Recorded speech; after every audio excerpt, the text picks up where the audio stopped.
Hello, friends. Welcome back to another episode of The Adventures of Jonathan Gullible, a free market odyssey. I should say another chapter, although they do kind of seem like episodes a little bit, I suppose. This is chapter 25, The Applausometer, and it starts with a quote. If the natural tendencies of mankind are so bad that it is not safe to permit people to be free, how is it that the tendencies of these organizers are always good? Or do they believe they are made of finer clay? Frederick Bastiat. A lone spotlight cast a circle of light on the empty platform, and the audience began to murmur. Someone began to clap rhythmically, and soon the crowd joined in. The whole place reverberated with excitement and noise. At last, a robust figure with slick, jet-black hair leaped onto the platform. He wore a glittering gold-sequined suit and the silliest smile that Jonathan had ever seen. The man bounded back and forth like a cat across the stage as he greeted the excited crowd. Welcome, welcome, welcome. I'm Showman Phil, and I'm thrilled to have you wonderful people here with me today on our show. And what a show we have for you, too. Later, we'll be talking to, you guessed it, the candidate. Scantily clad women standing on both sides of the stage started waving their hands wildly, and the whole crowd broke into thunderous applause. Thank you, thank you, thank you very much. First, I have a very, very, very special treat for you.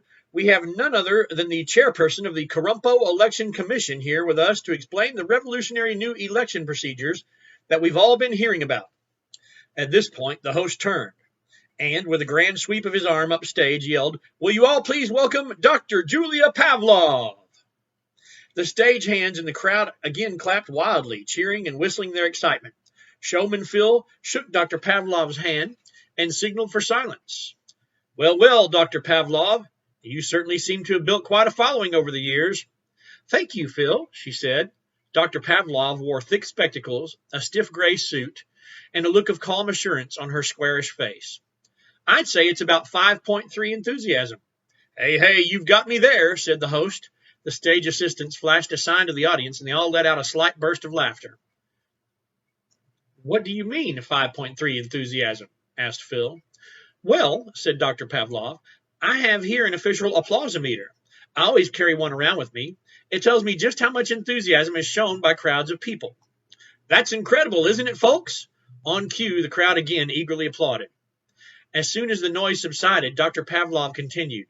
That's about 2.6. Amazing, said the hosts.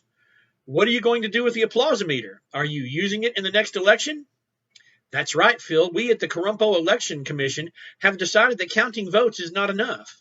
It's not just numbers that are important in deciding morality, power, wealth, and rights. We also feel that enthusiasm should count too.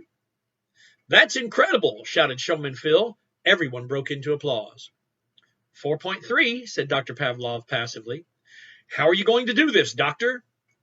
Her thick eyebrows rose above her glasses, and the first glimmer of a smile crossed her stern face.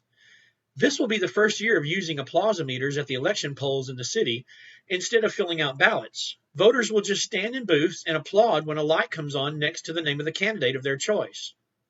What do the candidates think of this new balloting procedure? Asked Phil. Oh, they love it, Phil.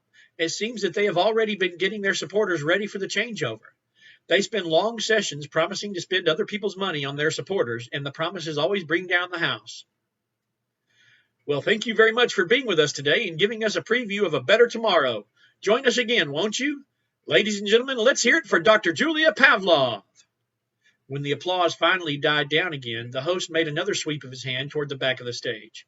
Now for the moment you've all been waiting for. Yes, right off the busy campaign trail, here's Joe Candidate. Let's hear it.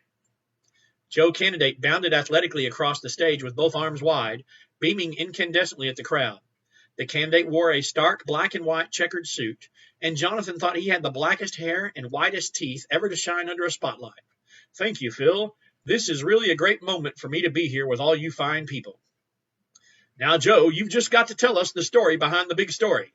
You surprised everyone and hit the headlines with the hottest news on the island in over a decade. So what's the story? Right to the point, huh, Phil?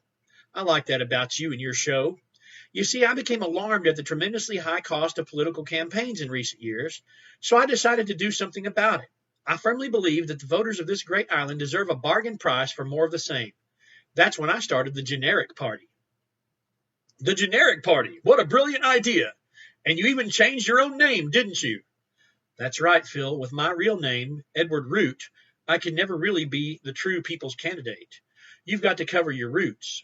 The impromptu pun drew a roar of laughter from everyone, including Phil and Joe.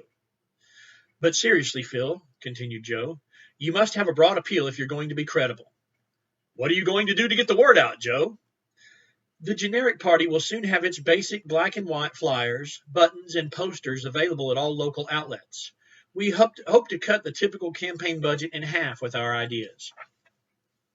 Showman Phil interrupted. But do you have a stand on the issues?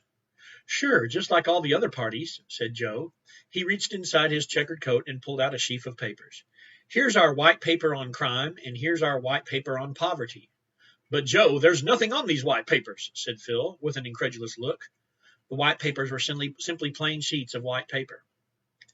That's the beauty of it, Phil. Don't you see? Why waste time on promising everything to everyone? Why not let voters fill in the papers themselves? Promises and performance will be just as before, only we save the cost of printing. How ingenious! While other candidates talk about cutting campaign costs, you really do something about it. Well, our time is running out. Can you sum up what your party is all about? Sure, Phil. It's already catching on all across the island. Our slogan for the generic party is, we believe what you believe. Thank you very much, Joe. Ladies and gentlemen, can we have a really great round of applause, a high 5.5 for that genius of the campaign trail, Joe Candidate. And that is the end of chapter 25. The Applausometer. Please join me tomorrow for the reading of chapter 26, True Believer. Thank you for watching and have a great day.